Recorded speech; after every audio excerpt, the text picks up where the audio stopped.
অনামিকা রূপে রাইয়ের পর্দা ফাঁস করার জন্য এবার তোতার জন্মদিনের দিনটাকেই বেছে নিল ঈশা। হ্যাঁ বন্ধুরা, ভিডিওতে লাইক দিয়ে দেখতে থাকুন। ঈশা যখন গোটা বাড়ি লাইট অফ করার জন্য নিজের রুম থেকে বের হয়, ঠিক সেই মুহূর্তে রাইকে যখন ঈশা অনির্বাণের ছবিটার উপরে হাত দিয়ে অঝরে কাঁদতে দেখে, ঠিক সেই মুহূর্তে ঈশা বলতে থাকে যে তার মানে আমি যদি খুব একটা ভুল না হয়ে থাকি, অনির্বাণ দাদাভাই সেদিন যা কথাগুলো বলেছে আমাদের কাছে, সেই সব কটা কথা প্রত্যেকটা সত্য এবং বাস্তবে রাইয়ের সাথে ঘটেছে। কিন্তু ও বাস্তব জীবনে আসলেই রাই, কিন্তু আমাদের নাম দেওয়ার ফলে ও নিজের পরিচয়টা গোপন করে যাওয়ার চেষ্টা করছে। কিন্তু ও এটা কেনই বা করতে যাবে? ওর অতীত জীবনটা কি এতটাই তিক্ততা দিয়ে ভরা, যার ফলে কিনা অতীত জীবনটাকে চিরতরে ওর মেমরি লেন থেকে মুছে ফেলতে চায়?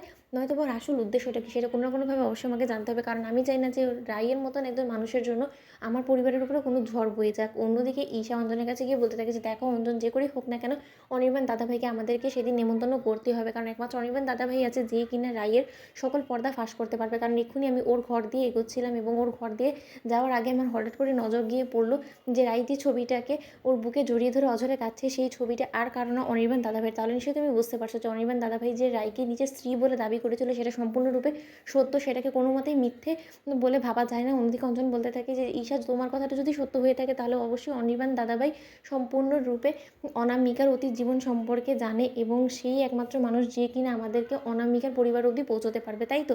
তাহলে সেই সুবাদে তো অবশ্যই তোতার জন্মদিনটাকে আমাদেরকে বেছে নিতে হবে এবং তোতার জন্মদিনের দিনই রাইয়ের সকল তথ্য আমাদেরকে ফাঁস করতে হবে। আর সেটার জন্য অবশ্যই যে করেই হোক না কেন যত শীঘ্রই সম্ভব অনির্বাণ দাদাভাইকে নেমন্তন্ন করতে হবে।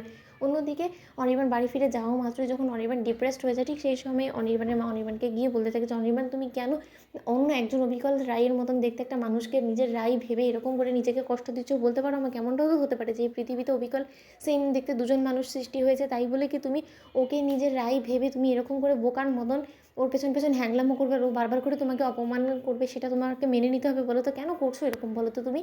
যে মানুষটা কিনা সম্পূর্ণরূপে তার স্মৃতি হারিয়ে ফেলেছে, সে স্বীকার করছে, তা সত্ত্বেও সেই পাগল মানুষটার পেছনে এরকম করে ছোটাছুটি করে তো লোকে তোমাকে পাগল বলবে, তুমি সেটা বুঝতে পারছো না? অন্যদিকে ঈশা বর যখন অনির্বাণকে ফোন করে বলতে থাকে যে অনির্বাণ দা, তোমাকে নেমন্তন্ন করার জন্য আসলে ফোন করেছি যে আগামী রবিবার আমাদের তোতার জন্মদিন এবং সেই ইভেন্টে তোমাকে অবশ্যই প্রেজেন্ট হতে হবে। আর তুমি যদি কোনো মতে এই ইভেন্টটা মিস করো তাহলে আমি বলবো যে তোমার জীবনের অনেক একটা ক্ষতি হয়ে যেতে পারে। তার থেকে বড় কথা, তোমাকে একটা কথা বলছি, বলতে পারো যে রাইয়ের বিরুদ্ধে আমরা ষড়যন্ত্রই করছি। অন্যদিকে অনির্বাণ বলতে থাকে যে তোমরা রাই বলা শুরু করেছো হতে, যে অন্যদিকে ঈশা বলতে থাকে যে অনির্বাণ দা, ঈশা বলছি, আমারও কেন জানি না এখন মনে হচ্ছে যে তুমি যে কথাগুলো বলে গিয়েছিলে এখানে সেই সবগুলো কথা একদমই সত্য। ও আসলে আমাদের অনামিকা না, ও আসলে রাই। ও নিজের পরিচয়টা গোপন করার চেষ্টা করছে। তুমি প্লিজ পারলে তোমার সঙ্গে ওর গোটা পরিবারকেও নিয়ে আসার চেষ্টা করো। আমি তোমার কাছে হাত জোর করে অনুরোধ করছি, তুমি ওদেরকে প্লিজ বলো, নয়তো আমাদেরকে ওদের বাড়িতে গিয়ে ফোনটা ধরিয়ে দিও, আমরা তাদেরকে নিমন্ত্রণ করবো। তোমাদের ভিডিওটা ভালো লাইক শেয়ার করে সাবস্ক্রাইব